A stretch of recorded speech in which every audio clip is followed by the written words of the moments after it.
to 1867. It was considered Edo period in Japan. I'm sure you know. For those of us who don't know, like me, from science and commerce and other background, that's how it was.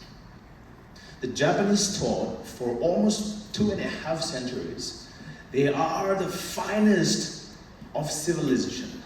And they were the finest when it comes to architectures, medicine, culture, war. They had the finest of them all. But when in 1854, the US military navy warship showed up at a Japanese shore, the Japanese knew that this war machine could destroy the entire Japan overnight. That was the day the Japanese realized they have been fooling themselves to think that they are the finest. In that 264 years, they did not allow any idea coming from outside. Anyone who come to stay in Japan were considered gaijin, an outsider.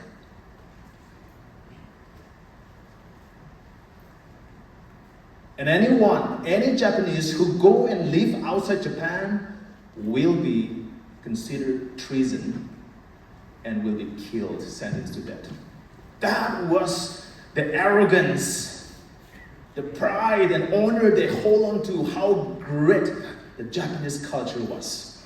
And they were, but not until in 1854 when the US Army warship showed up. And that was the time just one person, Meiji, he began to restore Japan one more time. It took just one person, my friend. And it took 36 years. It just took 36 years for the Japanese to become so powerful that they begin to provoke the European powers. And when they tried to provoke the Russians, which were considered one of the most powerful allies of the Germany, and they were the most powerful forces at that point of time, especially on waters, they went and provoked these people. At that time, the Russians looked at these yellow monkeys. They called them yellow monkeys. They rather call all of us yellow monkeys. These yellow monkeys, so if that's the one, we will give them war. Russia declared war upon Japan. And you know what? In just 1 year and 7 months, the Japanese crushed Russia. And that was the first time in the history of the European Union, and the world have come to know that for the first time, Asian power will decide the history of the world. That the history of the world will not be written only by the Europeans, but by the Asian powers, once they called yellow monkeys. But now, they are no more the yellow monkeys. They are victors, and therefore they shall write the history of the world. I'm not here to glorify what the Japanese did. That was the Japanese. And very interestingly, I'm speaking to SASU. I'm in Southern Angami. And I feel so good speaking today. Probably one of the most exciting moments for me. I've spoken to a lot of places. Not because my wife is from Bisema. That is one part, yes. My better half is here. And I'm Yornte, That's an excitement, no doubt. But one thing that I've always held on to is my quest for Naga independence since 19 years back. And I've always spoke with aggression and negativity. I was young and I was foolish. I only blamed the Indians. Indians are innocent. I always cursed India and considered India my enemy for killing our children, for killing our parents, for raping our sisters. They destroyed everything. They burned our villages. They buried our leaders alive. I hated India.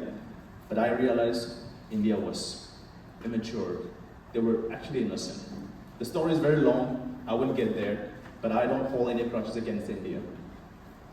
But when I say I am so excited to be in this land, to standing in southern Angami area, the Japanese were advancing. All they needed to do was cross Kohima, and the course of the world history would change for good, not just in politics, but even culture, not just culture, but even religion. Our faith was at stake. All they had to do was cross this place. Because my wife is from Visema, I know much about what happened to Visema people. The horses that the Japanese brought were open to graze on the paddy field which Visemi people have worked so hard throughout the year. When they first showed up in Visema land, village, it seems the Japanese were very fair, and they were smiling, and they were very polite because they are civilized people at that time. But over the years, over the time, they started snatching away, they started forcing the people. Man, one thing that I've realized is Southern Angami people could have been, or is, and still is, the most hospitable people in the world.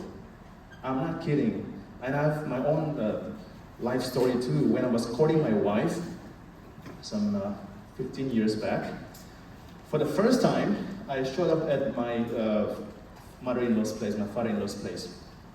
And my mother-in-law, and I was young, I didn't have car, I was just hitchhiking buses and taxis and all stylishly dressed and nothing on my hands, you know. We don't carry anything, no bully bag, no gunny bag, nothing, just a young, stylish man. And when I reached back then my girlfriend's house, my mother-in-law saw me and she goes like, she started foraging literally everything. He took a poly bag and started putting tomato, potato, chili, whatever. He just started putting this thing, kova and whatever. He started putting everything, and he gave it to me. The list in Visema can go on, like Tankure, and, you know, if you're from Visema. And he gave me the poly bag, and I was like, I was telling my wife, it's gonna inconvenience me, because I was on my way to hostel ministry. I was going to a hostel ministry where I'm going to meet young people too. And imagine like a poly bag full of all of that vegetables. It didn't look cool for me. Hospitality beyond measures. So much that I was like, that day really was, I was like, this one inconvenienced me. And I was telling my wife, please convince your mom that I can't carry this. But she just gave me, I took it, hitchhiked the bus, went to the hostel ministry. I had to hide outside the hostel gate and walked in as if nothing had happened. And while returning, I took it back. When the Japanese provoked the most hospitable people in the world, what it did was they had to cut ties with the Japanese, and they became the informant of the British Allied soldiers. And that brought the end of Japanese war victory. We are history writers. You know, it was the Japanese who were about to change the course of the world history. We managed to stop here, thanks to people from Southern Angami. Our homes were the only civilization, the only kingdom the Mughals could not beat. And you know what? The Mughals were defeated 17 times. 17. The last was Aurangzeb. I studied microbiology. I'm not a historian, but just my little knowledge I'm sharing with you. But when they come to Visema, there was a story of a man who was sharpening his dao. I don't know if you know that. And would just keep it on the grass. He wouldn't cut, he would sharpen, just keep, wouldn't cut, sharpen, until when you just gently keep and the grass gets cut. The man took it, when the arms were gliding up, he chopped off the trunk of the elephant. The story goes long, but that's how the arms went back. even the Ahoms could not live in peace in this land. We are victors. We changed the course of the history of the world. But my friends, today, are we so timid to speak the truth? Are we so timid to be who we are? We are victors, yet we are enslaved by our own egos. We know that we could have done something to impact life in our society, yet because people say it is good to be in this line, so I am. You know, I'm always in awe, and I love and respect the fact that even in my own wife's village, there were a lot of bureaucrats, and I once worked with the government, so a lot of my bosses were from that village, and we should continue. People who have a heart should continue to pursue to be in the government sector. I'm an entrepreneur for the past 8 years, and I go speaking to entrepreneurs, and people think that I'll be anti-government service. No, I am fully supportive of people who want to go for government services. You should. We need people out there. Diligent, sincere, honest, elite minds in the government sectors too. In fact, rather, people who say that government job are the ones, if you sit for the NPSA exam, first attempt you will give up. Right? So if I'm not ready for what it takes to be in the government sector, I'm not going to say anything bad about NPSC. Only if you clear the NPSC and you become ESC, you can say government job is not everything. But we don't have the right to say that. Government job is everything for someone. Private sector is everything for someone. We'll have to equally respect this. Just as there was a gold rush for government sector, today is a gold rush for an entrepreneur. We need to find a balance and never undermine somebody else's dream. That's the first thing I want to establish, my friends. So who are we Nagas? I will tell you who are we Nagas. And I'm an entrepreneur. I'm going to speak from the perspective of an entrepreneur. And I want to tell you what entrepreneurs are, who are these people, and actually what is entrepreneurship. Entrepreneur is a word, it's a French word, entreprendre. That's how they pronounce it, right? They don't say entrepreneur. It's entreprendre. And actually the French literal translation means, in between you take. So when I'm trying to help my brother, I get money. When I'm trying to make somebody rich, I also become rich. So in between the moments of me helping someone, I get rich.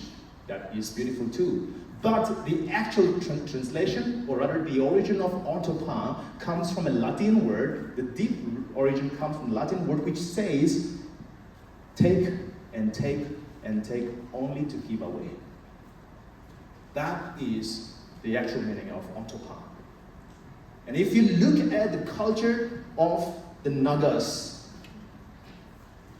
we are probably the finest entrepreneurs the world had ever known. Perhaps the first ever entrepreneurs in the world could be Nagas. This is just my personal claim. Don't take it very seriously. But potentially, here's why. You know, I am in Lota. We have this thing called Oshoyuta. And a similar thing that I've noticed in Angami tribe is also,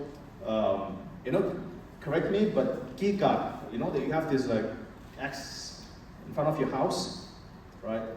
Similar thing for Lotas, we erect a stone outside our house. And because I'm Lota, it's more appropriate for me to speak for in the context of Lota so that I don't make mistake.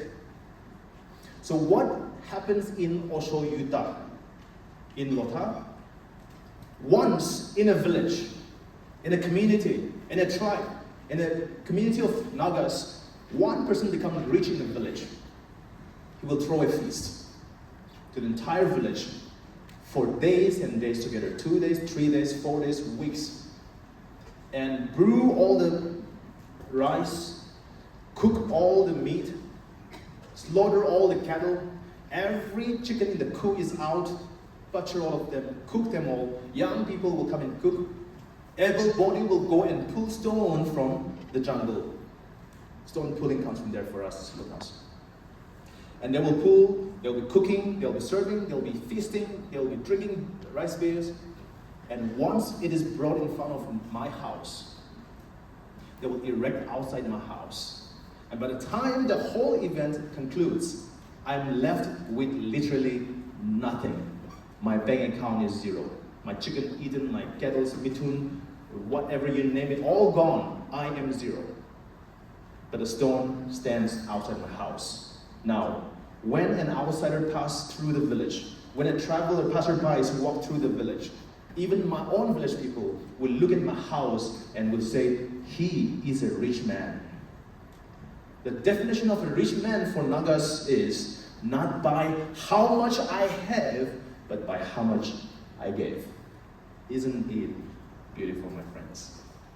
The idea of Nagas wealthy people, rich people, is not by how much we have, but by how much we gave. This is the reason why I boldly claim we Nagas were one of the finest entrepreneurs. The on-top is literally practiced among the Nagas. Below family. People are born with a silver spoon. I was born with an aluminum spoon. Dusty and muddy and all that. I remember there were times when we never got to wear any clothes other than my uniform. So for all kind of social gathering, for all kind of church service, youth fellowship, company picnic, whatnot ever, same school uniform, I only changed the shirt with another one, little brownish color. I still remember that. That's it. And most of my time was spent in the field. We used to have a farm of about 4 or 5 different. One is for big feet, just the kuju taro, right? One is pumpkin, one is fruit, one is patty, one is vegetable. We're always busy. I have so many funny stories, which if I keep saying, I'm sure we're not gonna end our session today, so I'll keep it short. One that I remember, just to warm you up, is, my dad is a police. They get a free issue like shorts and all of that. So I borrowed my dad's shorts, okay, police. It was so loose, twice my size, so I would fold it. And then got a postarusi and then tied it up, and I was on my way to field. It so happened that I have to cross my school back again, my school compound. And there was friends who were still hanging around the school campus. There were a bunch of girls, and they looked at my legs and they were laughing, So I thought yeah, I know my leg is sexy. But later on today, I realized they were actually making fun of my shorts, not my legs. Take everything positively or what?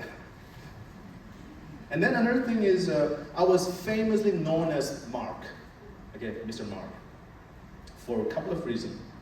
One is because every morning we go to field, grab some, harvest some vegetables, and we'll get ready. Once we are all on with uniforms, we quickly eat, and we will carry the basket and sell house to house, door to door in Woka. I grew up in Woka. And once everything is done, we give the basket to my mom, and we go straight to school. And on the way, because we used to have this hair fixer, green color, it's called Simpex. Even today, in some corners you will find, but that was the most happening hair fixer you would ever find. So I can't afford to put my whole hair, right? So I put only in the front here, a little bit. And that hairstyle made me look like Mark from Westlife. Like, right? But the other mark comes from the basket sling. And my friends, the mark which made me look like Westlife didn't get me anywhere. It was the mark of my basket made me who I am today. It taught me humility. It taught me to have a heart for your people. It taught me so many wisdom. It is the mark of my basket. And today I look back and my life is complete all because of the mark of Jesus. So I claim that the third mark of me is the mark of Jesus that claimed my life. That was my kind of, just to put things in perspective, that's the kind of family I come from. But you know what? In all that today, if you ask me, we started our company the year I married my wife, in 2016. Before that, I was working with the government. And when I was courting, what do you do? I work with that department, right? So easy, right? And then after the marriage, a couple of months or so later, I left the job. That could have been cheating, right? You show up and marry someone saying you're a government employee, And after the marriage is over, you leave the job. You know what? I had the hardest time trying to explain to my father-in-law. My father-in-law was so wise. He trusted me. He was so kind. He said, "Go ahead." You know, when I went for a proposal to my wife, you know, I made a proposal in Nagamese. Imagine someone who never speaks Nagamese, because I don't speak Nagamese because that is Indian, you see. Anything Indian I won't speak. I have not stood for Indian national anthem. This year I'm, you know, claiming myself to be an Indian citizen. I got my Aadhaar card last year, and hopefully on 15th of August I will stand for Indian national anthem. You know, but back then I was hardcore. I wouldn't speak Nagamese. Suddenly I have to propose her in Nagamese in front of my father-in-law. So I told my father-in-law, this line I stole it from my brother actually, my older brother who married. He proposed in Lota, and the same I used it in Nagamese. So I told my father-in-law in front of my uncles and everyone, my wife was there. I said, "Uncle, you know, apni taike moram gurani shina muil na paribo. But if you let me marry her, I will love her like my own daughter."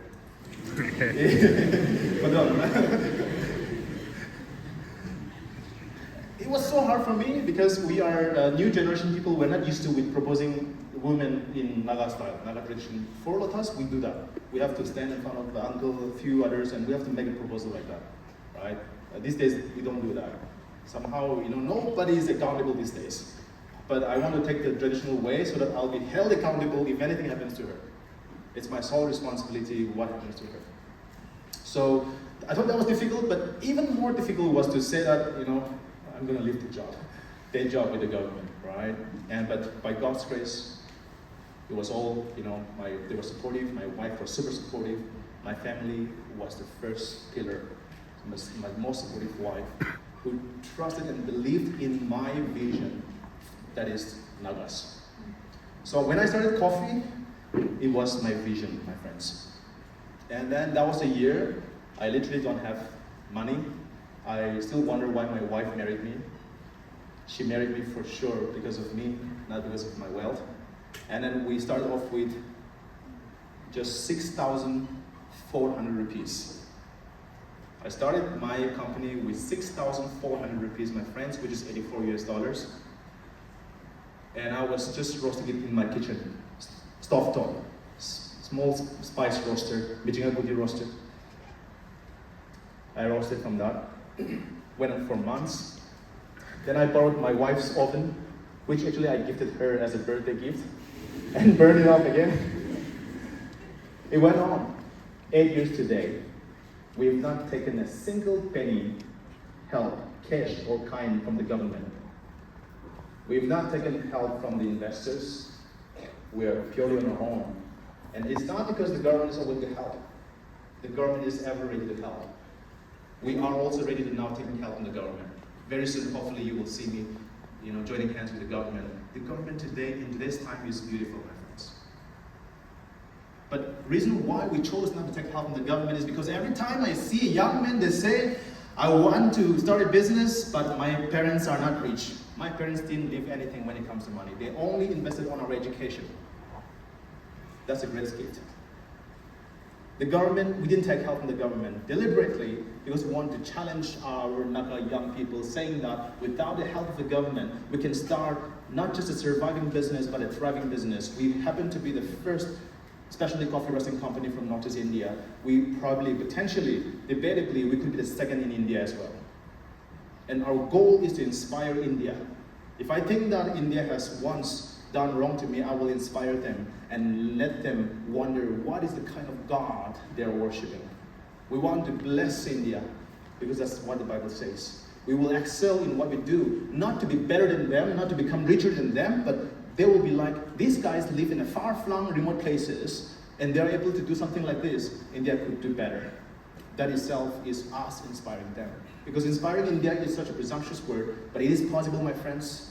In my own small little way, I've experienced how we, our teeny expert, have inspired India too. This is why, my friends, to conclude my speech with you, my friends, God has led us from 6,400 rupees to a company valuation of $1 million to gadgets and machineries worth crores. And it's all because, number one, mark of Jesus. Number two, the mark of our basket sling. Yours is different, okay? Mine is basket, yours, I don't know what that is. And most of all, my friends, is a vision that will take us far. My challenge to you today, my friends, is you don't need to have money to start a business. I always say this, and I will say again, if you do not know how to make money without money, you will never be able to make money even if you have a lot of money. My mom told me that. When we run out of cash and we don't have money, my mom would take me, my brother and my sister, a basket, and we go to Mahajan, the Marori guys, and say, Mahajan, what is the agency price? And then we go to Army Canteen and say, what are the price of all this list of items that I've mentioned, I've already mentioned, that says my mom. And then once we get to know the price that's much cheaper than the agency price of this Marori, we go back to Marori, to Mahajan, and say, we will give you a cheaper price than your agency price. We take the money, we pay the Army Canteen, we bring the items, we give it to Mahajan. Mahajan is now making more money because we are selling it to him at a much cheaper rate, cheaper than the agency. And in between the margin, we make money. My mom was the first person to teach me that without having money, you can make money.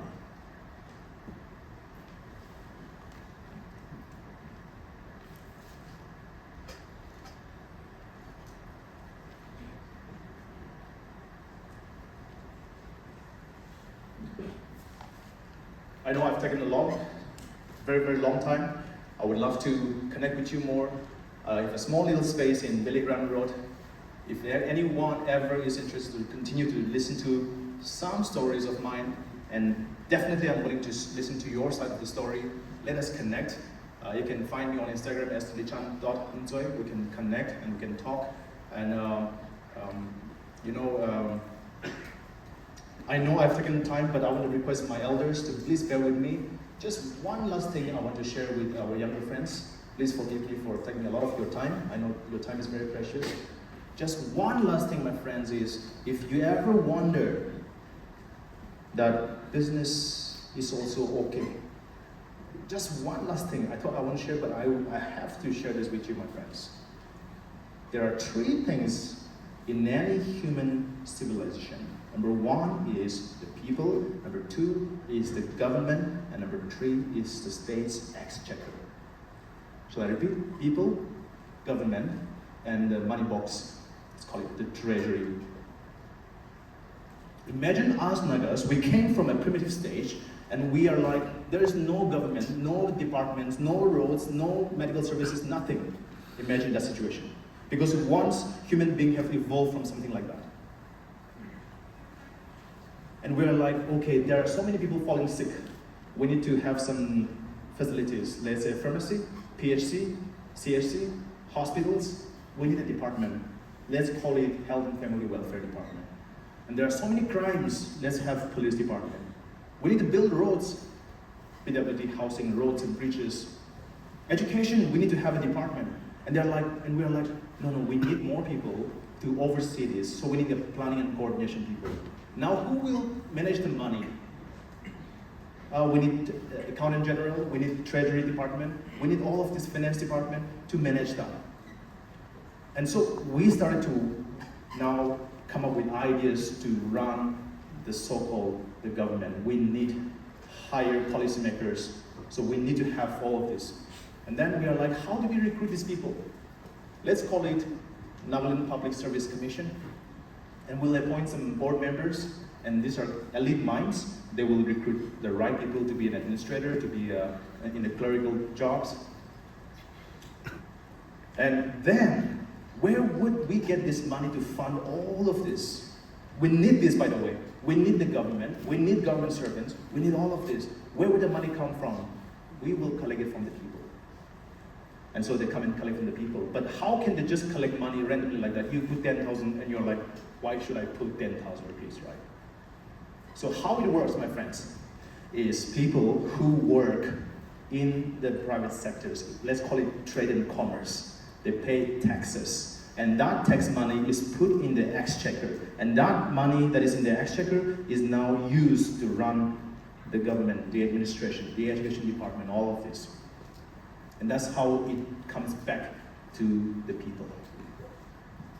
So my friends, when today, there are a lot of the elders today have fully understood and they're supportive, but there are some still some 3% of our Naga society elders, they are still thinking like business is not a good choice.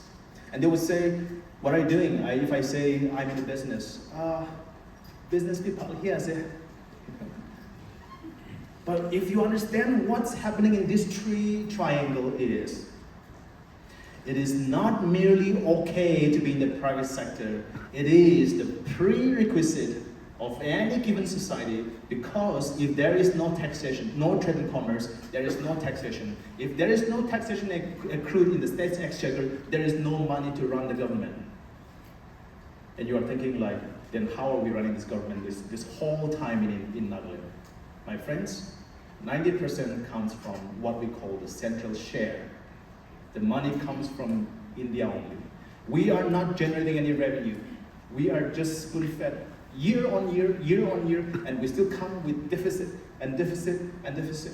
If you are calling yourself an Indian, shame on you. You are not giving anything back to India. If you think that you are Naga, you are so proud, shame on you. You are fed by Indian government. We are literally producing nothing. It is imperative, therefore, that people should engage themselves in potential activities, you name it, whatever it is, and generate wealth for our nation as well. And even more beautiful will be, not just a simple taxpayer. You know who are a taxpayer? You buy something and you sell it in your shop and you pay tax in the form of GST, you are a taxpayer. But if you engage yourself in agro product, for instance, in coffee, what we do is when we buy from a farmer, we pay what we call the reverse charge mechanism, RCM, and we pay 5% tax as GST. So the India had never seen that money before. Where did money come from? It is growing in Nagaland, in Naga Hills. Coffees are grown, you pluck them, you pay 5% tax. And finally, you are not just a mere taxpayer, but you are now a generator. You are generating taxes, you are generating wealth. And unless we come to that point, my friends, where we Nagas are able to generate something and bless India, one day India says, we will remove all this Christian thingy in your school. No more, Christian songs in your school. You'll have to find all this Vedic, Hindu, all of this. You will be like helpless. If any threat comes to our culture, to our faith, we will say, we will stop selling coffee to you. Because there will be billionaires who will be churning out billions of dollars elsewhere using Naga coffee.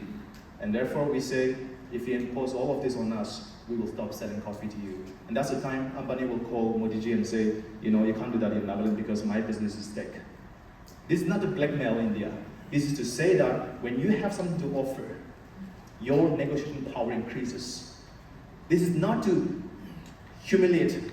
This is not to exploit others, but to defend yourself, your honor, your integrity, your value, your culture, your tradition, your faith. It's only possible if only we get into generating wealth for our people and for the generations to come. Thank you so much. God bless you. Thank you.